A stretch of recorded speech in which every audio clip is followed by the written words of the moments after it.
kayo? Pues pagkakitaan natin ang feelings nyo dahil narito na ang mga negosyong papawi sa uhaw ng mga bulsa nyo. Welcome to El Fuego, La Union! Ang kapuso hacks na sina Kirst Biray at Migs Villasis, hindi lang mga beach hottie, certified negosyo heartthrobs din. Sila lang naman ang may-ari ng isang hotspot in town. Maganda po, Instagrammable po yung place. Sobrang sarap ng food. Nakaka-reset ng mood. Maiiwanan mo lahat ng problema. At mapapasabi ka na pahinga muna. Kung tatanungin nyo kami kung magkano yung puhunan, siguro nasa 2 to 3 million tayo. Naipon namin lahat ng mga projects namin. Pag nagbunga naman yung pinutap mong business, lahat ng gusto mo makukuha mo. Bibiling ko lahat ng sapatos.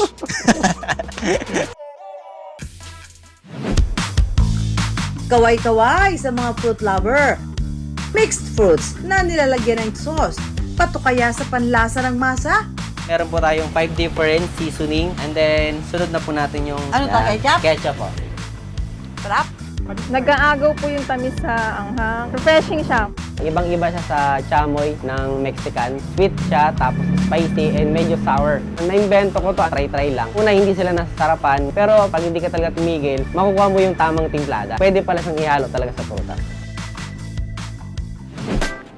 Anong mararating ng 5 piso mo? Barya-barya na lang yan kung tutuusin. Pero alam niyo bang sa halagang 5 piso lang, pwede nang mag-car wash? Galing! Parang nga nasa car wash! Nag-design po ako ng nagiging layout niya. Ang pinaka-goal ko is maging portable. Basta may papagpatungan, pwedeng dalhin doon. And at the same time, very affordable po na kahit sino, madali lang bilhin. Lahat na yan sa Pera Paraan! Nako mga kanegosyo, damang-daman nyo na ba ang init ng panahon? Grabe no?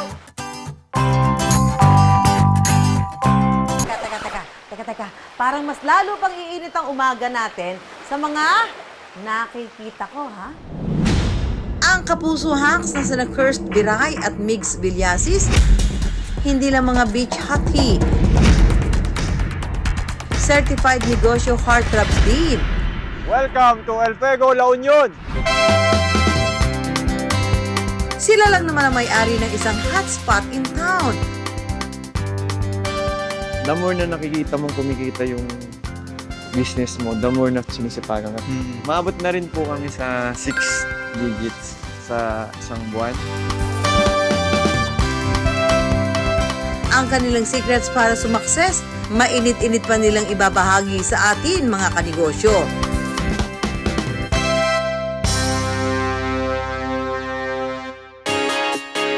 Lahat na yata ng hinahanap sa isang bakasyonan, abay, nandito sa LU, short for La Union.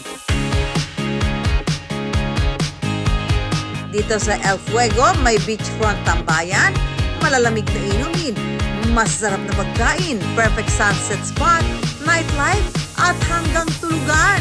Meron sila yan. Nakaka-reset ng mood. Maiiwanan mo lahat ng problema. At mapapasabi ka na pahinga muna. Maganda po, Instagrammable po yung place. Sobrang sarap ng food. Grabe, sulit pag pupunta kayo dito.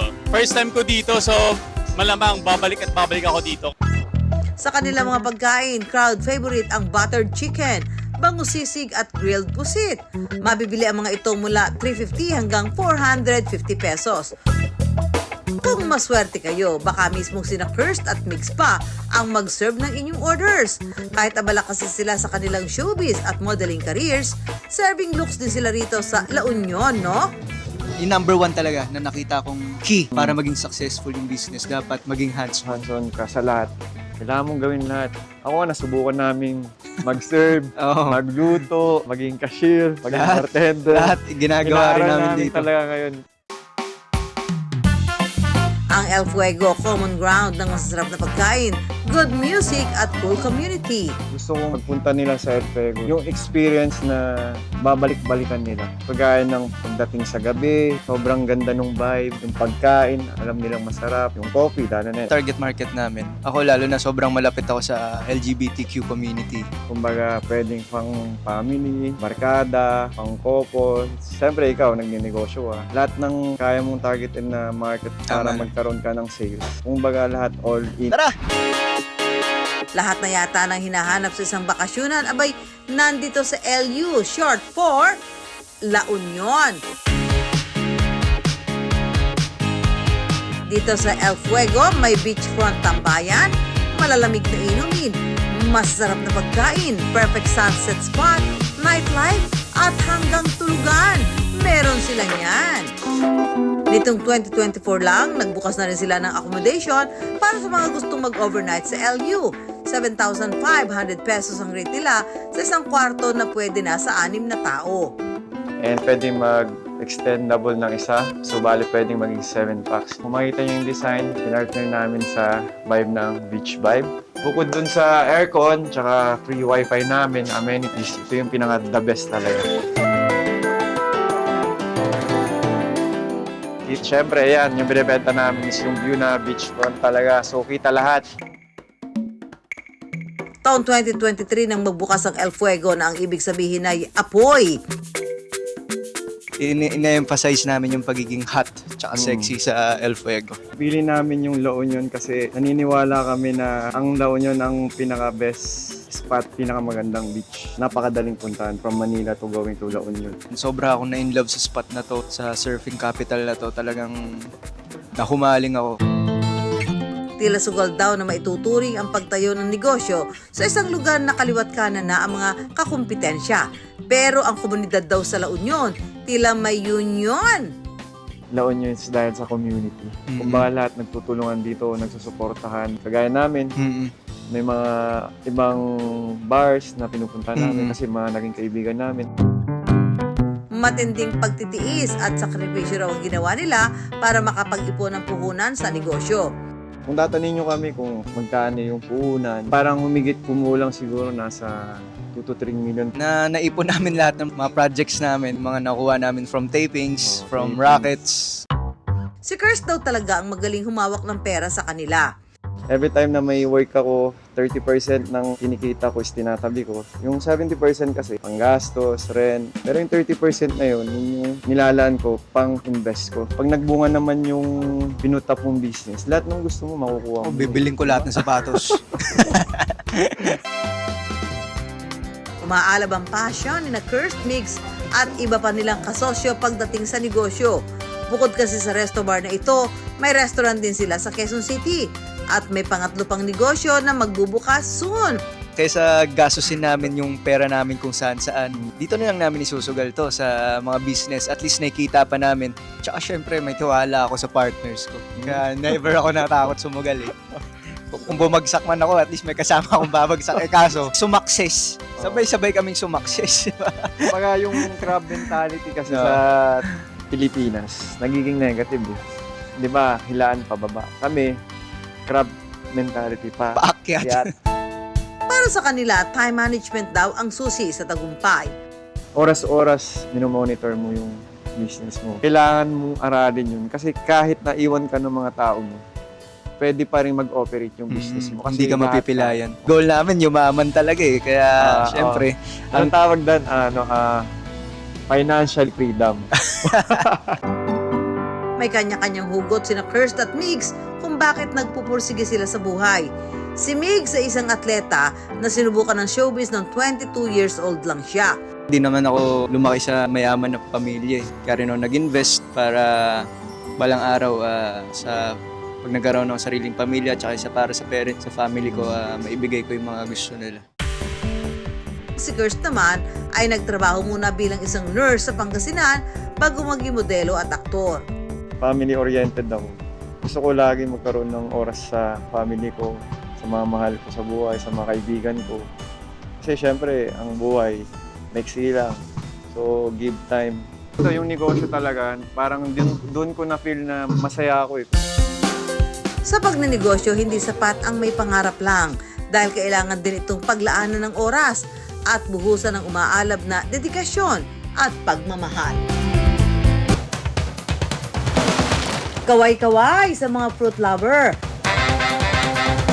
I'm sure dumaan na sa wall nyo ang viral mixed fruits na nilalagyan ng chamoy sauce o yung Mexican sauce na gawa sa pickled fruit kaya maalat at maasim ang lasa.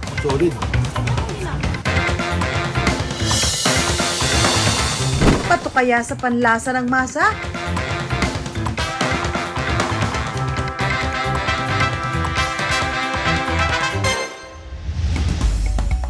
Ang 29 anyos na si Christian o mas kilala sa tawag na Chan, may sariling version daw ng chamoy sauce. Ibang-iba siya sa chamoy ng Mexican. Kasi yung sa akin, sweet siya, tapos spicy and medyo sour. And sa Mexican kasi, medyo salty siya na sour. Na-invento ko to try lang. Pinapatry ko sa mga kapatid ko. So una, hindi sila nasasarapan. Pero pinaka-good news doon, pag hindi ka talaga tumigil, makukuha mo yung tamang timplada. Pwede pala siyang ihalo talaga sa prutas. Bukod sa sauce, meron din si Chan na asin na may siling labuyo na sausawan. Tuwing New Year, nagtitinda kami ng prutas. So doon ako nagkaroon ng idea, ang ganda ng prutas pagkakitaan. Mabilis siyang mabili, so yung kita niya mabilis din.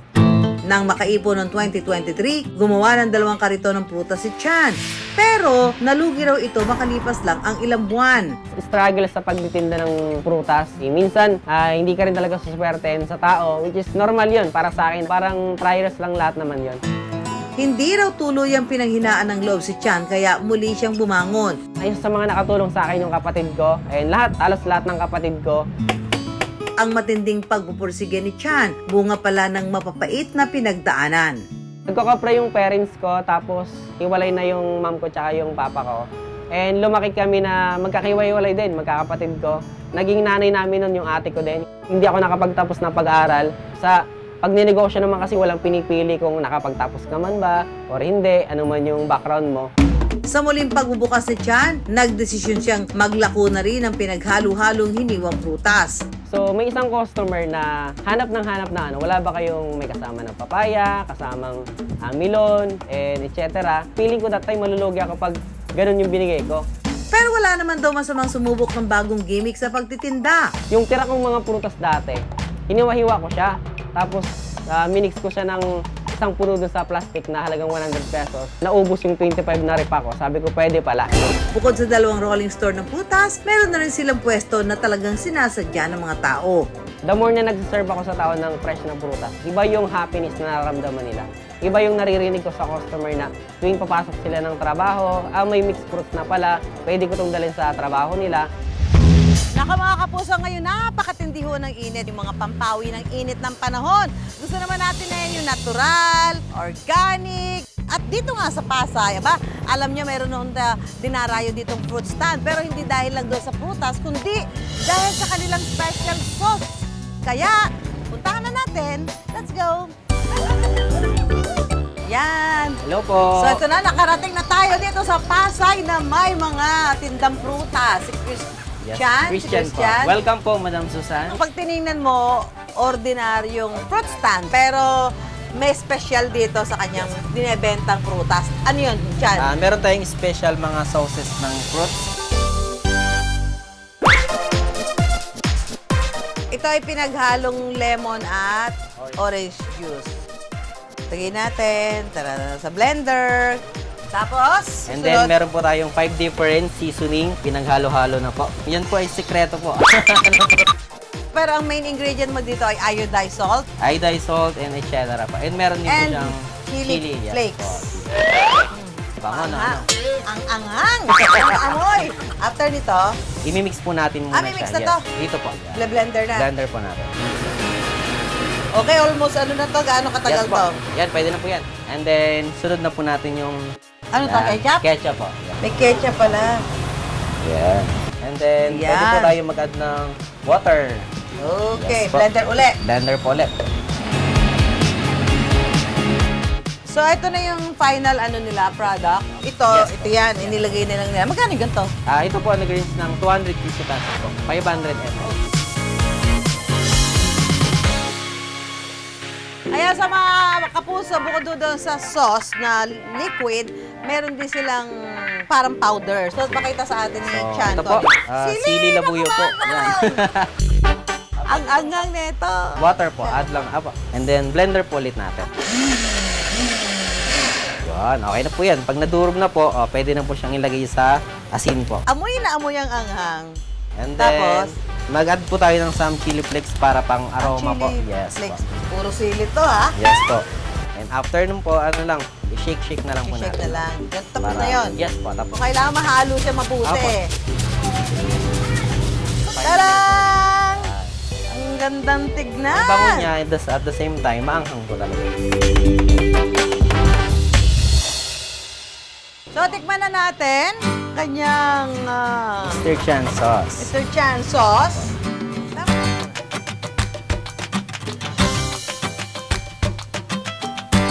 Ayun na, nalasahan ko na maanghang na. Okay na, ma'am.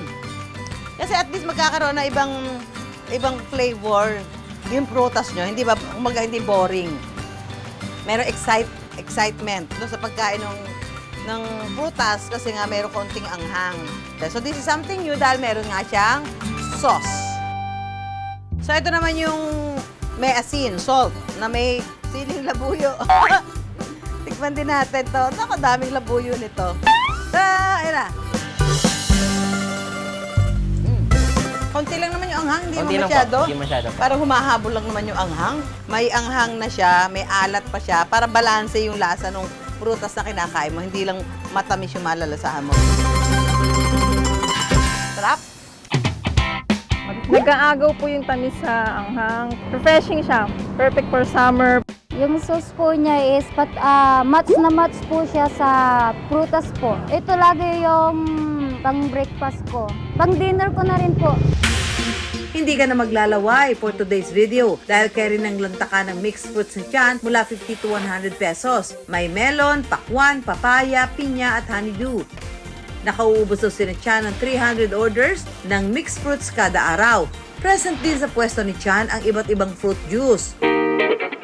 Mula sa 15,000 pesos na puhunan, gumugulong na ngayon sa 3,000 pesos ang kita ni Chan kada araw. Sa mga tao na gustong mag-try sa ganitong business, una, hanap ka ng supplier na maganda, yung pwedeng magpalit sa prutas na, alam mo, pangit yung deliver sa'yo, may hindi ka nagustuhan, willing silang magpalit. Bukod sa fruit carts na katas ng prutas ni Chan, itinuturing niya malaking bunga ng tagumpay ang nabayarang utang. Success din para kay Chan ang matatamis ng ngiti mula sa kanyang pamilya dahil naibibigay na niya ang kanilang mga pangangailangan. Pag the moment na nadapa ka sa isang bagay, yung learnings kasi doon mo mapupulot. Instead na sumuko ka, ilaban mo ulit.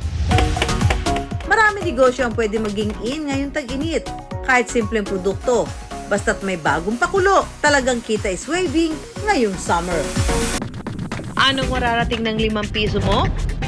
Barya-barya na lang yan kung tutuusin. Pero alam niyo bang sa halagang 5 piso lang, pwede nang mag-car wash? Ay, ang sarap naman maglinis ng kotse. Yan ang car wash vendo machine, negosyo ng 25-year-old licensed engineer na si Awin. Isang makina lang daw ang kailangan. May instant car wash business na. Kahit nakaupo lang, pwede nang kumita. San ka pa?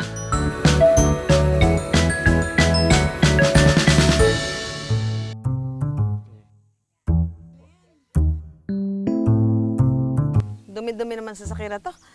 Ang hirap magpalinis, tapos madalas puno pa yung mga car wash. Ako na lang maglilinis nito. Kailangan kong tubig. Tubig! Mami Su, hindi mo na kailangan gawin yan dahil meron tayong portable car wash machine. Portable car wash machine? Opo, uhulugan nyo lang po ng 5 pesos, maglalabas na po siya ng tubig saka ng pressured water. Talaga? Opo. Bago yun ha, hindi ko alam yan ha.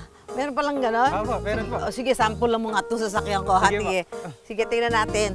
Yes! Unang-una po, syempre, hulugan po muna natin siya ng 5 pesos. 5 pesos lang? Opo. Pagkahulog po natin ng 5 pesos, ready na po siya. Pero yung input po natin, yung water source po natin, pwede siyang direct sa gripo or if gusto tulad nito, nasa portable po tayo, walang tayong source na malapit na direct sa gripo, pwede po tayong gumamit ng mga timba o balde. Yung 5 pesos ay ilang minuto yun? Depende na lang din po yun sa client na ano po. So na-adjust po natin siya depende So, sa 5 pesos to 2 minutes. Aba. Ito po, minutes. ayun po dito 3 minutes po yung nakaset. Ay, mandar na, dali! Aba. Sayang! Nasa 2 o 3 minutong car washing daw ang katumbas ng 5 piso.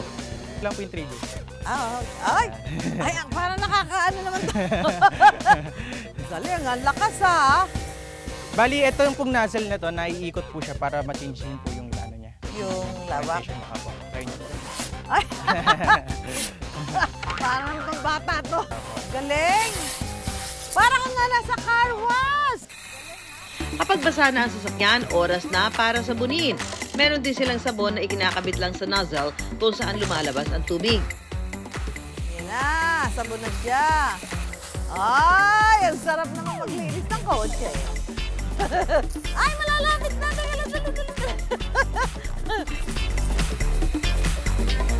Wa na. Para malinis ang sasakyan, nakaapat na hulog kami o katumbas ng 20 pesos sa loob ng 12 minuto. Mabibili ang car wash bendo machine sa halagang 8,500 pesos. Kasama na ang accessories gaya ng hose at sabon.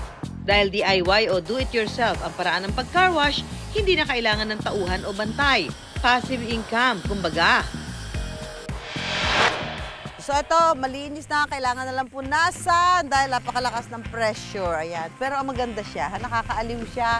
At saka sa tingin ko, mas makakatipid ka nga. Ang car wash bendo machine, imbensyon ng licensed aeronautical engineer na si Awin. Tinulungan siya ng kanyang tatay na isa namang electrical engineer. Since marunong naman po ako mag-design, yun po yung trabaho ko before. Is nag-design po ako ng itsura niya, nagiging layout niya para medyo mas mag-iba sa ibang produkto. Ang gagawin ko po sana, ang pinaka-goal ko is maging portable. So kahit saan nila ilagay, kung basta may magpapagpatungan, pwedeng dalhin doon. So yun po yung inaano ko. And at the same time, very affordable po na kahit sino, madali lang bilhin. Nagsimula silang magbenta ng car wash bendo machine Hulyo noong nakaraang taon.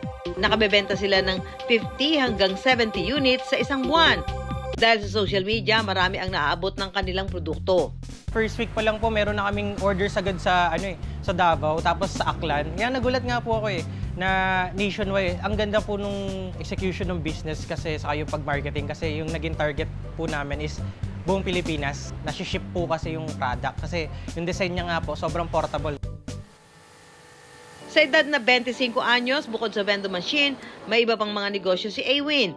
Gumagawa rin sila ng helmet cleaning vendo machine, may auto detailing at ceramic coating shop, at nagba-buy and sell ng sasakyan.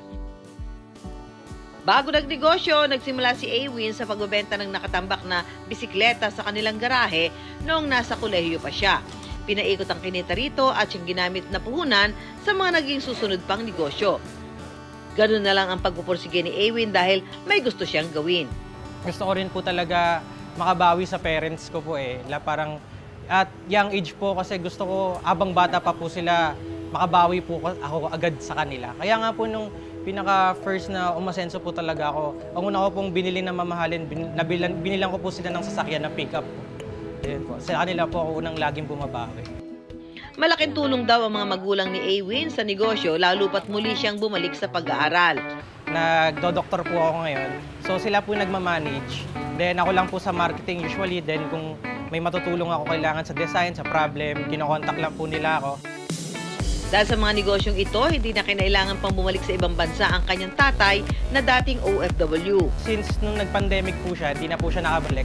Sakto po na lumalakas yung business. So, it's a good way na rin po para hindi na rin umalis si Daddy para magkakasama po kami dito. Ang mga sinimulang negosyo ni Awin, bread and butter na ngayon ng kanilang pamilya. Sa murang edad, marami na rin siyang naipundar dahil dito. Nabibili ko po yung mga gusto kong sasakyan, yung sports car, saka big bike. Ayun po. Since mahilig po ako sa sasakyan, yun po talaga yung dream ko noon pa. Nakabili po ako ng bahay sa Naik. Ngayon po, pinang-business ko pa rin naman po siya kasi pinaupahan ko po. Isa din po sa pinaka-importante is nakakapag-aral po kaming tatlo.